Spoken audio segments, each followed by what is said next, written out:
नमस्कार सभी विद्यार्थियों का हार्दिक स्वागत। आज का हमारा टॉपिक कंप्यूटर तथा इलेक्ट्रॉनिक डाटा प्रोसेसिंग का प्रबंधकीय प्रयोग। ईडीपी इलेक्ट्रॉनिक डाटा प्रोसेसिंग का प्रबंधकीय प्रयोग। सभी विद्यार्थी पूरा ध्यान से सुनेंगे और इसको समझेंगे, क्योंकि एग्ज़ाम के दृष्टिकोण से अगर बातचीत करें तो ये बहुत ही महत्वपूर्ण टॉपिक है। इसीलिए सभी विद्यार्थी लास्ट तक वीडियो को देखें ताकि आपको पूरा विषय वो समझ में आए और आपको एग्ज़ाम में इसका फ़ायदा मिल सके। तो शुरू करते हैं। कंप्यूटर तथा इलेक्ट्रॉनिक डाटा प्रोसेसिंग का प्रबंधकीय प्रयोग। प्रबंध का मुख्य कार्य है योजना बनाना, सूचना एकत्रित करना और सूचनाओं का कम्युनिकेशन करना और निर्णयन। इसके लिए डाटा प्रोसेसिंग सिस्टम की स्थापना आवश्यक है, क्योंकि डाटा प्रोसेसिंग के अभाव में हम प्रबंध के निर्णय को समय पर नहीं ले पाएंगे और इससे हमें बहुत सा नुकसान हो सकता है। उच्च स्तरीय लागत लेखांकन जो विषय है, इसमें निर्णय लेने की जो क्षमता है वो विकसित की जाती है कि कोई भी निर्णय लेना है उसमें इलेक्ट्रॉनिक डाटा प्रोसेसिंग किस प्रकार से की जाती है और उसका प्रयोग किस प्रकार से करते हैं। ईडीपी का अर्थ डाटा प्रोसेसिंग सिस्टम से आशय एक ऐसे तंत्र से है जो कि सूचनाओं को एकत्रित करता है और उन्हें उद्देश्य अनुसार व्यवस्थित करके संगठन में फैलाता है। यानी डाटा प्रोसेसिंग सिस्टम एक ऐसा तंत्र है जो कि सूचनाओं को एकत्रित करता है और उन्हें उद्देश्य अनुसार व्यवस्थित करके संगठन में फैलाता है। ये कार्य पेन, पेंसिल तथा टेबल पर परंपरागत तरीके से किया जा सकता है अथवा इस कार्य के लिए इलेक्ट्रॉनिक माध्यम की सहायता ली जा सकती है। यदि इस कार्य हेतु स्थापित तंत्र में कंप्यूटर्स की सहायता से कार्य किया जाए तो इसे electronic data processing system EDP कहते हैं। यानी अगर कंप्यूटर का प्रयोग हम प्रबंध के निर्णयों में करते हैं तो इसे इलेक्ट्रॉनिक डाटा प्रोसेसिंग सिस्टम कहते हैं। पिछले कुछ वर्षों से कंप्यूटर्स का प्रयोग व्यवसाय में बहुत ज़्यादा बढ़ गया है कि सभी इससे परिचित हैं।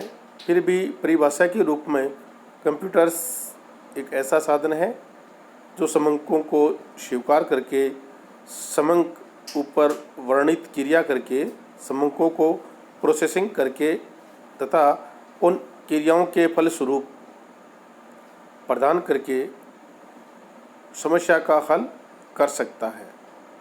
यानी कंप्यूटर एक ऐसा साधन है जो समंकों को स्वीकार करता है, समंकों के ऊपर वर्णित क्रियाएं करता है और क्रियाएं करके क्रियाओं के परिणाम प्रदान करता है और प्रदान करके समस्या का हल कर सकता है।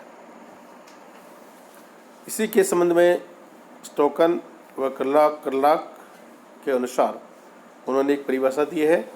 इलेक्ट्रॉनिक्स समंक विधियन अथवा ईडीपी से तात्पर्य इलेक्ट्रॉनिक्स गति से समंकों के विधियन से है। इलेक्ट्रॉनिक डाटा प्रोसेसिंग और FDP refers to the use of an electronic computer in processing records at electronic speed। यानी इलेक्ट्रॉनिक स्पीड से डाटाओं का विधिन करना ही ईडीपी है। समंक तथा सूचनाओं में अंतर। समंक व सूचनाओं को प्राय समान अर्थों में प्रयुक्त किया जाता है, जबकि दोनों शब्दों का अर्थ है वो अलग अलग है। दोनों में अंतर है।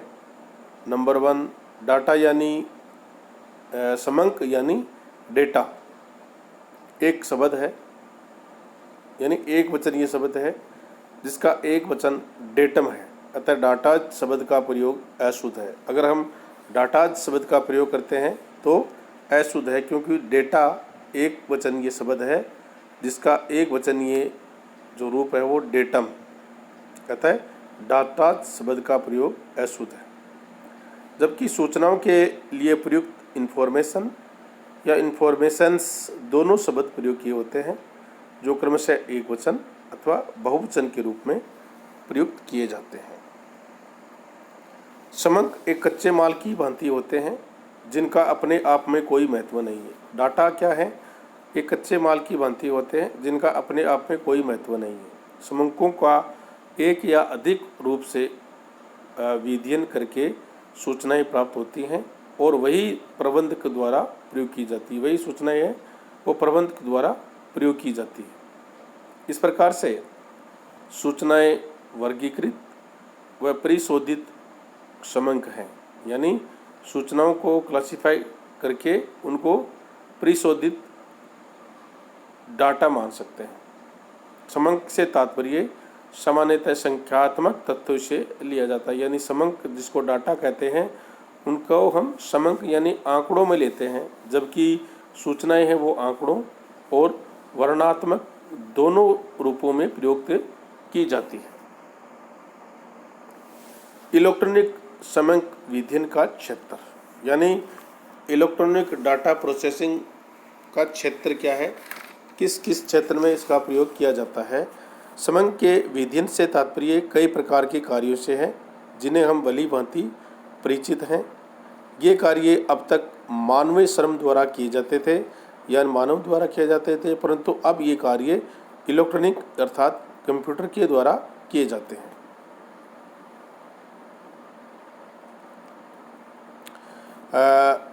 अगर बात करें कि तो सबसे पहले जो कार्य है वो खातों में प्रविष्टि करना व अंतिम परिणाम ज्ञात करना, यानी ledger posting and preparation of final accounts.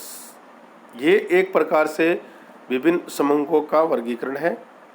Computer में एक सॉफ्टवेयर का प्रयोग करके जैसे ही प्रारंभिक प्रविष्टि की जाती है, एंट्री की जाती है, स्वतः ही खातों में लेखा हो जाता है और उसी दिन तक का लाभ हानि खाता स्वतः ही संशोधित रूप से बन जाता है। यानी एक सॉफ्टवेयर के माध्यम से वो अगर हम जर्नल एंट्री करते हैं तो आगे की प्रोसेसिंग अपने आप हो जाती है। इस हेतु टैली, विनिका, कार्यालय नेक आदि सॉफ्टवेयर का प्रयोग किया जाता है। इसके बाद में सेकंड जो कार्य होता है वो होता है गणितीय क्रियाएं करना, मैथमेटिकल ऑपरेशंस। समंकों के विध्यन में विभिन्न सूचनाओं को जोड़ना, शेष निकालना, प्रतिशत या अन्य अनुपातिक संबंध ज्ञात करना शामिल है और ये कार्य कैलकुलेटर द्वारा भी किया जा सकता है और यह भी एक प्रकार का इलेक्ट्रॉनिक समंक विध्यन है।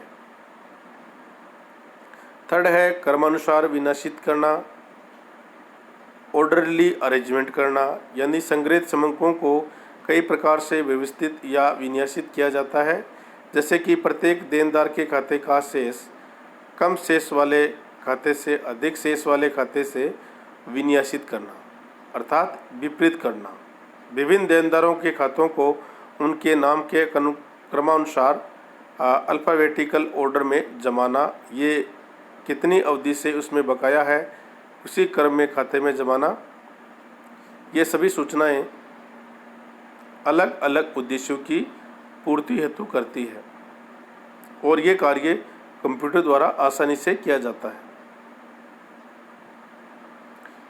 इसके बाद आता है चयन करना, सिलेक्शन। यदि देनदारों की सूची में ऐसे देनदारों को अलग से ज्ञात करना है जिन्हें 1 लाख से अधिक राशि शेष है, तो ऐसे देनदारों का चयन करना हो तो 10,000 से कम राशि शेष है तो ये कार्य भी समंकों के विधिन के द्वारा किया जा सकता है और ये कार्य भी कंप्यूटर है वो सरलता से कर सकता है। इसी कारण से किस्म नियंत्रण यानी क्वालिटी कंट्रोल में इलेक्ट्रॉनिक समंक विधिन का विशेष महत्व है। उसके बाद में समुचित आधार पर निर्णय लेना, यह भी एक प्रकार से समंकों का विधिन है। वास्तव में निर्णय है वो दो प्रकार से होते हैं, निश्चित आकार पर निर्णय और विवेक समंक निर्णय। पहले प्रकार के निर्णय कंप्यूटर की सहायता से सरलता से लिए जा सकते हैं क्योंकि निर्णय लेने के लिए आधार बिंदुओं को संख्यात्मक रूप से प्रकट किया जा सकता है और एक प्रोग्राम बनाया जा सकता है। जैसे किसी ग्राहक को कितने रुपए का ऋण दिया जाए, इसके लिए पति पत्नी की वार्षिक आय, मकान की कुल लागत, गारंटी देने वाले की आय आदि के आधार पर निर्णय लिया जाता है। यदि एक प्रोग्राम में इन सब समंकों को रखा जाए तो कंप्यूटर स्वयं समंकों का विधिन करके उसके परिणाम दे सकता है। तो इस प्रकार आपको पता है कि कंप्यूटर के माध्यम से हम बहुत तेज़ गति से डाटाओं का प्रोसेसिंग करके निर्णय ले सकते हैं, खातों में प्रविष्टि कर सकते हैं और उनका रिजल्ट डेट टू डेट प्राप्त कर सकते हैं। गणितीय क्रियाएं हैं, मैथमेटिकल ऑपरेशंस हैं जो वो कर सकते हैं और अरेंजमेंट कर सकते हैं ऑर्डरली, और इसके साथ साथ चयन भी कर सकते हैं, सिलेक्शन कर सकते हैं और निर्णय पर इनको आधार ले सकते हैं। तो इस प्रकार से इलेक्ट्रॉनिक डाटा प्रोसेसिंग के माध्यम से हम निर्णय प्रक्रिया है प्रबंध के जो कार्य करते हैं वो बहुत आसानी से कर सकते हैं। इसलिए आप सभी को इसकी जानकारी होनी चाहिए। सभी विद्यार्थियों का बहुत बहुत धन्यवाद कि आपने पूरा ध्यान दिया और पूरा ध्यान से सुना। थैंक यू, बहुत बहुत धन्यवाद।